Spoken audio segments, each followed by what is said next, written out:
Happy Tuesday. It's Tuesday still, yes. Happy Tuesday, Scott. How are you? It is. I know. Hard to figure out what day it is these days, right? But yes, happy Tuesday to you too. Good to see you again.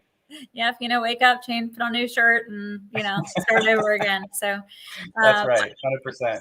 Well, I really love your background tonight, Scott. It's kind of be the key focus of what we're talking about tonight on the show, which is cybersecurity, which, it is National Cybersecurity Awareness Month, and so many great things actually being brought into attention, which we'll talk a little bit more about on the show later around cybersecurity, but something that is top of mind for every citizen on the planet. So, if you're listening right now and you're an educator, a school leader, an IT decision maker, you're a parent, you're a student, this is going to impact you in some part of your life. 100%. And as you said, so many examples in the news, the social media stuff. We were talking, in the background before the show about President Biden's events today that we'll talk about a little bit later. But so much going on and so much that we should know about, right? Just as day-to-day citizens in the area of cybersecurity. And I'm definitely looking forward to the conversation tonight. Absolutely. Well, before we bring our guest on tonight, who is going to, give us the down low of cybersecurity, and we'll get to ask some great questions too. We do want to recognize some just epic things we saw on the web in the past couple of weeks and give some people some shout outs. So always want to start this show off with a little bit of celebration and recognizing amazing educators and leaders out there doing awesome things. So Scott, over to you. Yeah, our first one this week is really cool. I thought this was really, just really creative. So Marissa Williams from Georgia used Microsoft Excel for something I honestly never would have dreamed up. When I see it, it makes sense to me. But she created pixel art with her fifth graders, and just love the creative use, but also the flexibility that, thinking of a tool like Excel that we just think is database and crunching numbers and things of that nature for a really creative use with students. So if you follow Melissa, she's at Techno EDU Guru. That's KNOW, Techno EDU Guru. You'll see a couple other examples of things she did and projects that her students did in the class, but really cool use of Excel with that pixel art. Loved it. Yep. I also see a lot of grid skills coming into play there. Absolutely. Coordinate. And think of the color palette you get, right? Way more than just the 64 Crayola boxes. You have an infinite number of colors you could create. My creative brain went crazy on that. Yeah, pretty cool stuff. Well, our second shout out goes to really our MIEE fellows. Mary, thank you so much for sharing this. But just this past last week, a lot of our MIE fellows got together for a virtual happy hour and celebrating their MIE family together. We know that this is an incredibly difficult time for educators, so they need all of the opportunities to gather socially. And these educators are literally all over the country, right? So from West Coast to East Coast, from the north to the south part of the United States. We have some different representation here of these educators. So I'm just glad they were able to get together and celebrate. And thank you so much for the multiple fellows who put the effort in to have this great night together. Yeah, it was a great moment. No talk of like pedagogy or curriculum, just hanging out, playing games, building community, and educators connecting. It was really awesome. And even a little baby there, I see. Right? Yeah. I think we may have had a dog or two make an appearance as well in the background. So yeah, plenty of real life going on. So our next one, I know everybody's familiar with Flipgrid at this point, but you may not have heard. I sure hope you've heard about Flipgrid live events. This one in particular, shared by our friend Melanie Lejeune in Louisiana, highlighting famous author Rick Riordan, who did a Flipgrid live event last week. Flipgrid live events are fantastic. They're having them all the time now. They blend really well and add to the offerings of virtual field trips and all the different things you can do with Flipgrid. Flipgrid's amazing just by itself in a classroom of students, but the ability to go on these virtual field trips and learn from speakers and celebrities. They're hosting them almost like weekly or twice and 3 times a month now. So definitely recommend go to aka.ms/Flipgrid events. You'll see a listing of all the upcoming events. You can register. It'll send you an email invite. And we definitely recommend you catch these great events. Tons of great speakers and people to learn from. Really, really cool. Yeah, and some quite famous people that are in the lineup coming up soon, too. Big ones. Amanda Gorman. I mean, what? So awesome to see some of these people. Chelsea Clinton. Yeah, all sorts of folks coming into some of these events that you can bring right into your classroom. And then the last little epic thing that we saw this week is a shout out to one of our Australian friends, also on the way down south on the other side of the globe.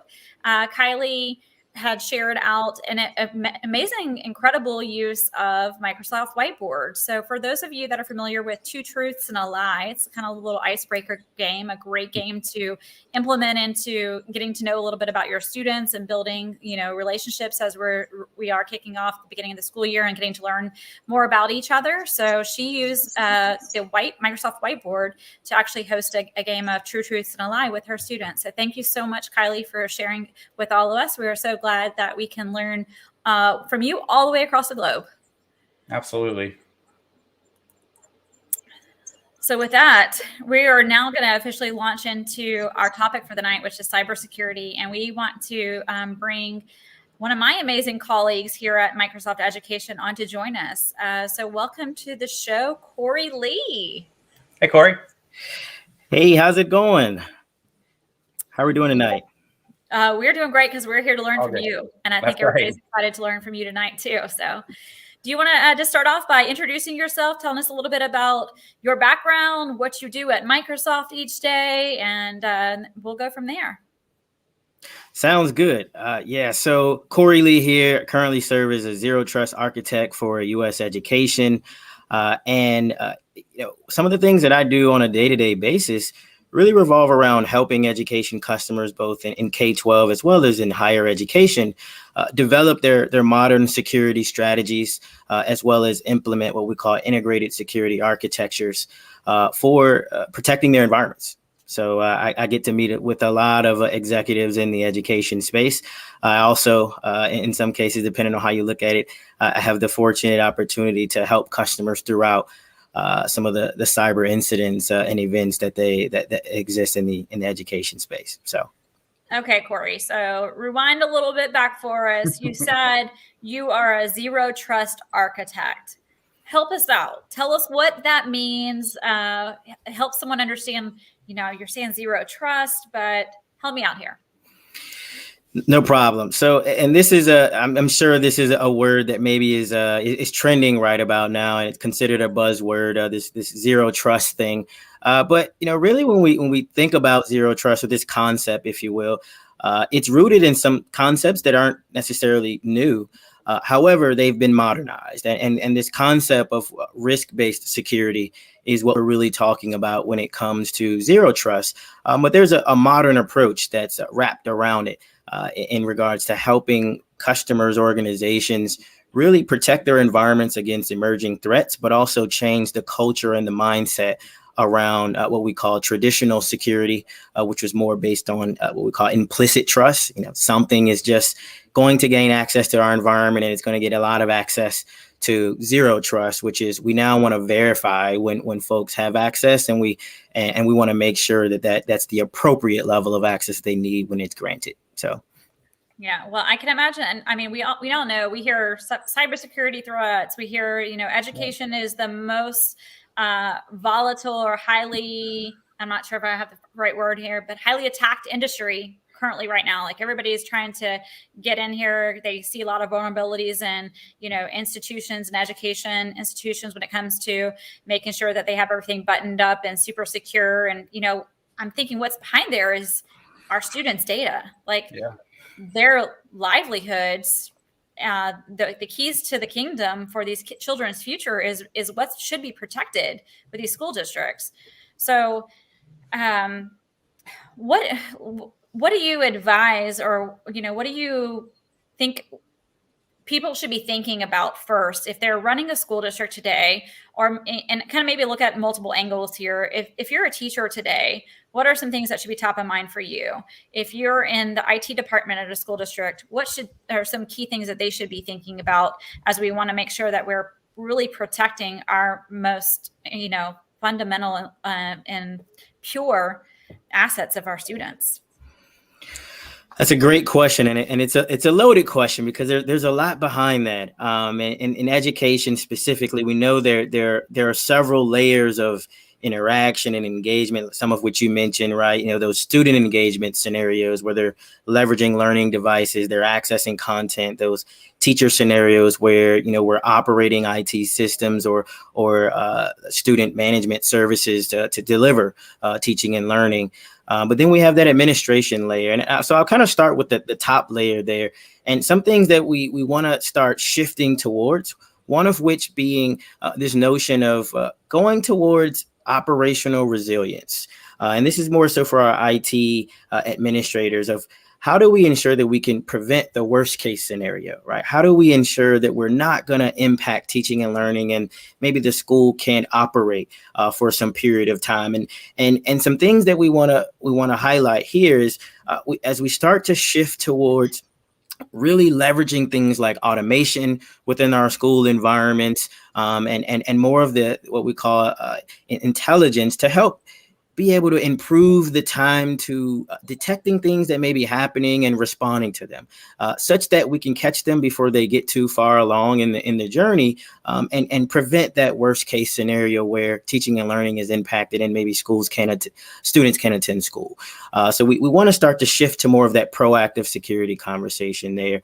When we're talking about the teacher spectrum, this is where we do want to start to leverage more capabilities that allow us to, as you mentioned earlier, protect the keys to the kingdom, or protect that student information, right? So whether it's student IDs or other personally identifiable information in regards to the students, we want to be able to, where possible, label that content or share that content in protected ways, such that we can prevent things like data leakage in regards to that student content. And as it pertains to the students, this is where we are starting to get to this point where maybe previously it wasn't extremely important to enable things like multi-factor authentication on student accounts. But with the rise in the number of attacks that are targeting student accounts and using that as an entry point to get into environments, we're seeing the necessity in many cases to improve the security around those student accounts and leverage more things like multi-factor authentication to protect and harden those accounts from being targeted. So. I have like 17,000 questions. We need to schedule like a 2-hour extended podcast with you at some point as well. But the thing that I go to most with this, Corey, is I think I put my teacher shoes on, right? And I'm in the classroom, and those of us who are kind of a little more in the know have a little bit better sense of this. But to the average everyday teacher, what can they be doing in this regard, Corey? You're dealing with a lot of CTOs and superintendents and that kind of level of person in a district or a school. But what does a teacher look for? If I'm using Desmos or Khan Academy, or I find a new app, what am I looking for? What am I keeping my eyes open to? What kind of questions should I ask when I think about, implementing a new app or website in my classroom with my students? Yeah, this is a tough one, because we know that in many cases as a teacher, right, my focus is on driving student outcomes, right? And in many cases, the choice or selection of applications, or in many cases, learning devices is not always an option. Right. But in some cases, there's an option. So what I'd say, some of the things we want to look for are when we're looking at selecting applications that maybe are going to connect to data that's tied to some of the learning objectives or outcomes, and ultimately maybe touch student information, that we ask a few questions. And one, is this data absolutely required? Oftentimes we have this scenario where, if you're familiar with Facebook, where you might get a pop-up that says, hey, this app is looking to access your profile. It wants to read everything about you. It wants to know your date of birth. It wants to know your favorite color. These things, is that necessary? So as we start to ask these questions and get curious about, well, is this really required? And I feel a lot of teachers are doing this in many cases naturally, but in some cases we're kind of allowing some things through the gate that don't necessarily have the best intentions. So this really comes down to be able to answer some of those key questions of, is the data that's being requested, should it be allowed? Is it something that we believe is appropriate? And oftentimes when you get that inkling of, well, something just doesn't seem right or feel right. This is where being able to report those scenarios to the IT security team and leverage some of the automations around that becomes extremely critical and important. I'm hearing you report it now. Report it now. That's right. So you said a word that always sparks interest to me, and it's about being curious. So, I think the average user, when they're on their machines, many of these phishing and targeted scams out there are trying to, harness the vulnerabilities of people to spike their interest by putting some piece of content that gets them curious and they want to click on, right? And so I think you said it's essentially like your spidey senses. If your spidey senses are going off and they're asking for information that you probably don't need to really give, then, you come to that cautionary tale. But the second thing, though, around curious, though, is as I'm listening to you, Corey, and learning from you, I imagine that we have a lot of viewers out here, both teachers and students alike, who, and I especially think this is the case with our students, is they're curious about cybersecurity. It's something they hear, they see on the news headlines, they're seeing this across their social media platforms, and maybe it sparks an interest to, like, how would I start a career in cybersecurity? So I'm a little bit curious if you would be willing to share a little bit about your story, how you got involved into cyber, and then how, maybe what some recommendations you have for teachers or students out there who want to either grow that interest and maybe pursue a career at some point in cyber. Yeah, I'll say I don't know if actually I do know. I wasn't always expecting that I would end up in this field, and to an extent I would say I stumbled upon it. So don't know if I'm the reference template, if you will, but I'll talk a little bit about my journey. And I actually started out thinking that I would be a private investigator. And this just my I guess my love for things like law and order at the time really excited me. But what I realized was there was an entire spectrum and ecosystem out there of technology that in many cases had a different side to it, that did require some form of investigation. So I got my career started out really focused on doing things like digital forensics and analyzing risk associated with how technology was being used, but also doing things like investigating attacks. So I got this experience, just going into college and so forth, and I loved it. I love the hands-on aspect of it. I loved being able to problem solve and use some of the skills that at the time I knew were more critically thinking focused. But I didn't exactly know how that would be applied to a career path until I got some exposure into this area. So some recommendations that I might have for those looking to either teach curriculums or those looking to maybe start a new career would be, I'm a huge advocate for things like hands-on simulation learning when it comes to cybersecurity. And there's an awesome platform that I advocate a lot for. It's their Cadence platform, which is focused on teaching hands-on cybersecurity through simulated labs and walking both students or other types of participants through a gamified experience. Like, what happens during a breach? Right. This is a common question. And like, what are those things that we might see and how might we go about investigating a breach? So I think that as we start to infuse more of those types of curriculums or offerings into our education ecosystem, that, more students will have access to these types of services at an earlier age, but also it'll excite more students as they get access to those hands-on simulations and be able to whet their appetite of things like critical thinking and problem solving in the digital space.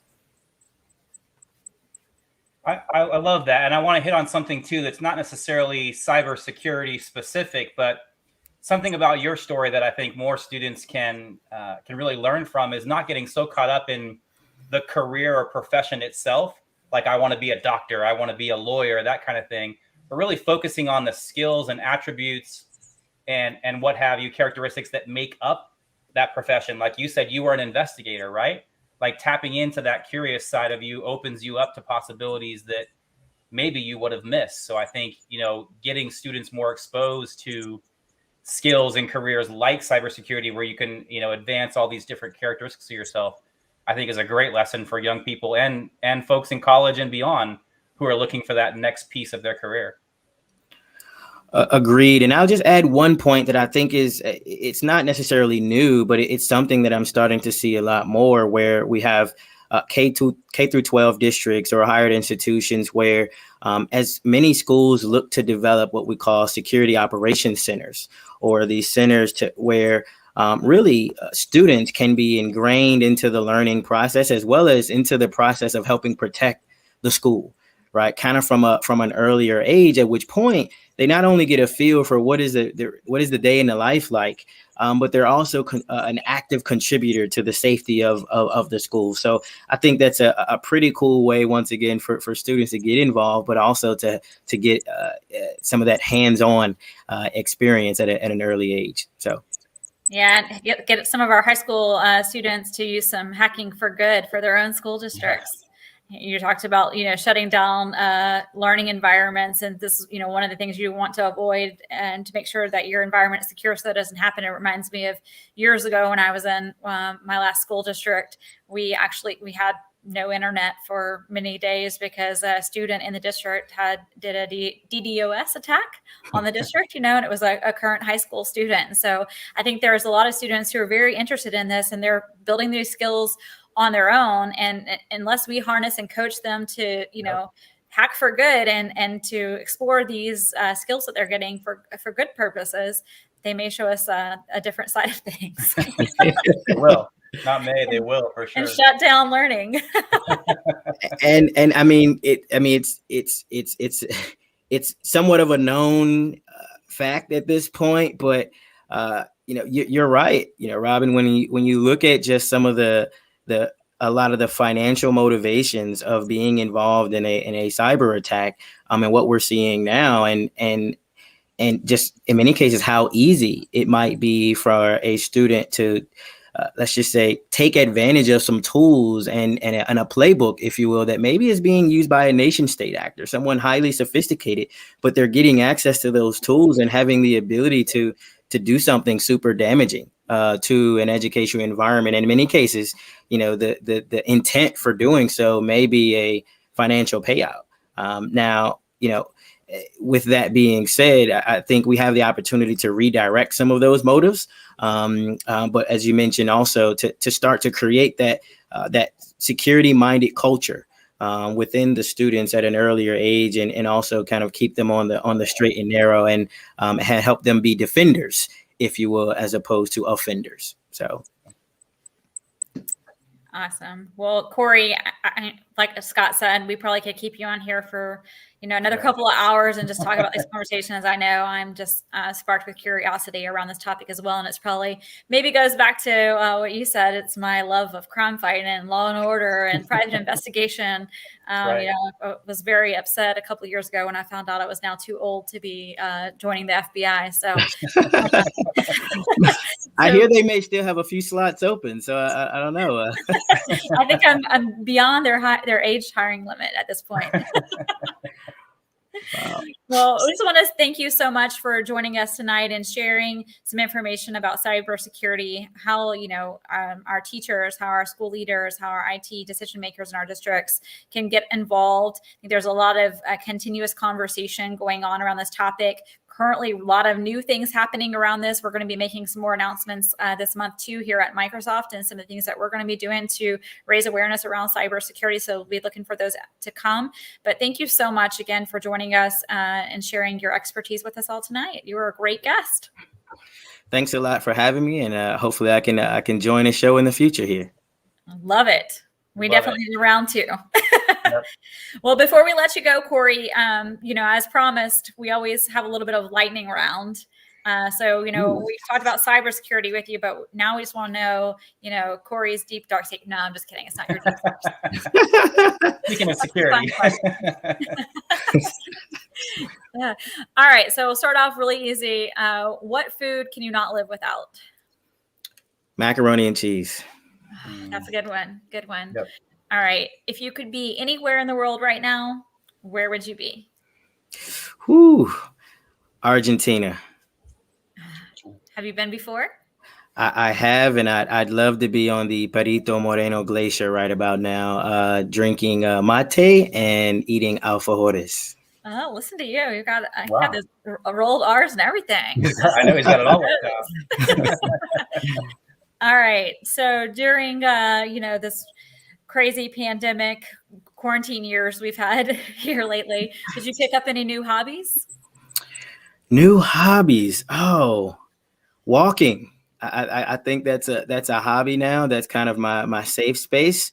But outside of that, really spending a lot of quality time with my 2 young daughters. So That's awesome.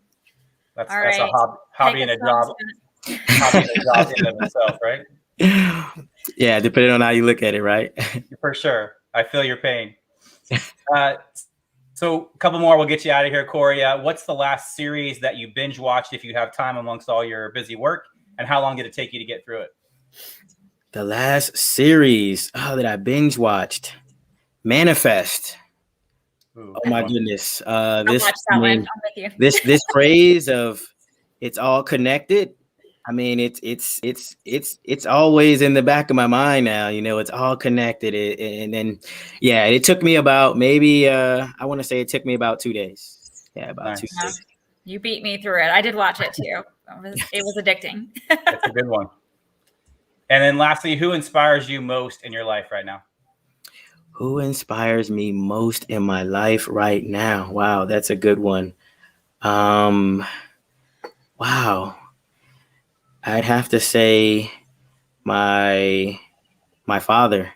My father, and just his hard work, his persistence, his grit. Right. I think I know I specifically I admire, and I hope to be half the man that he is today, as I continue to raise my family and continue to embark on the journey that I'm currently on with my career. So it's wonderful. Thanks, Corey. Well, until next time, Corey, you're welcome to hang out with us backstage, but we're going to jump into sharing some cyber resources with our community out there. So let's just jump right in. Thank you, Corey. Appreciate it. All right. Man. Thanks a lot. You bet.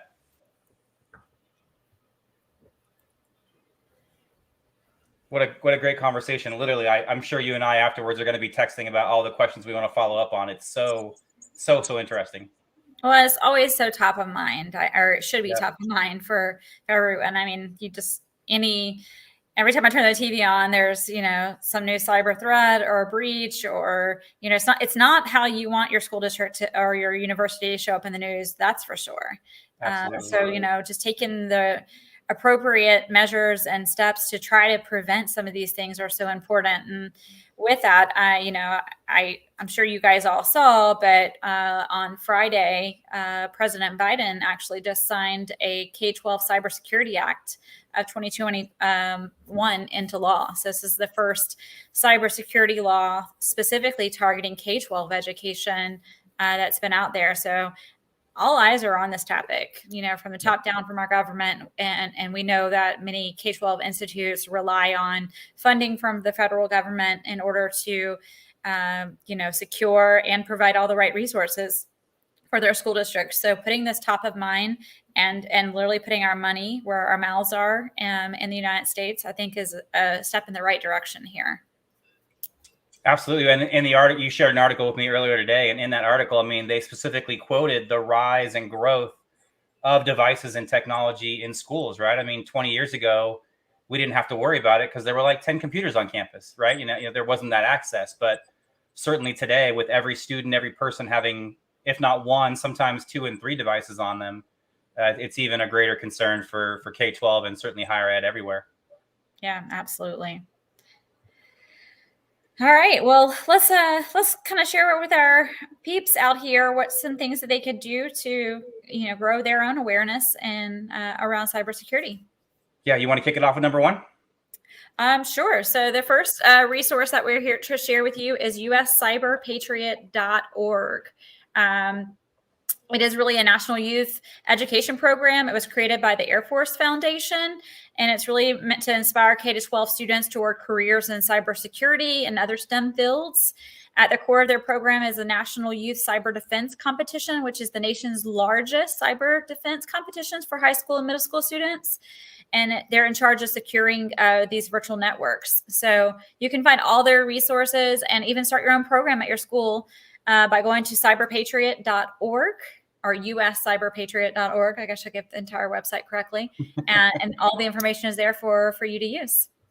Yeah, lots of schools, middle schools and high schools, especially starting clubs to head down this road.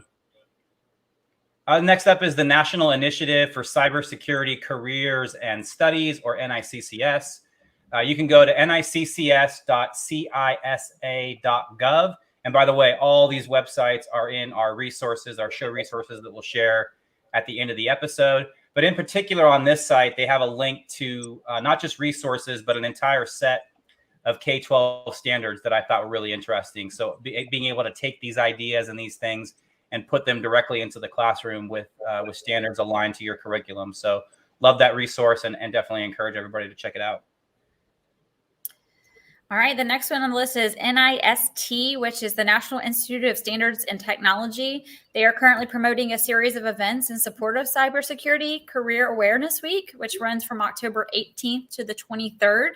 And you can head over to their site at nist.gov and see a variety of webinars, workshops that are all related to careers and training in the world of cybersecurity. They also have partnerships during that week with cyber.org, and they're highlighting critical topics like women in cybersecurity and how to connect these issues with K-12 students through game-based learning. And last is an article from techlearning.com. It's an article published with a list of wonderful resources for lessons and activities for K-12 education, or all around cybersecurity. Links to cyber.org and other organizations as well. Code.org is included in there also. This list includes links to games, websites, standards, and much, much more. It's really a great resource for all ages, not just focus on one organization, but linking out to multiple organizations. A wonderful resource, and once again, included in our show resources for this week. Which, perfect segue. Don't forget, you have a link to all of our, not just resources from this week, but we've included all of our past episodes there as well, that shortened URL from Wakelet. We've loved using the Wakelet. It's great to throw everything together, all the different websites and collection of resources that we have for our shows.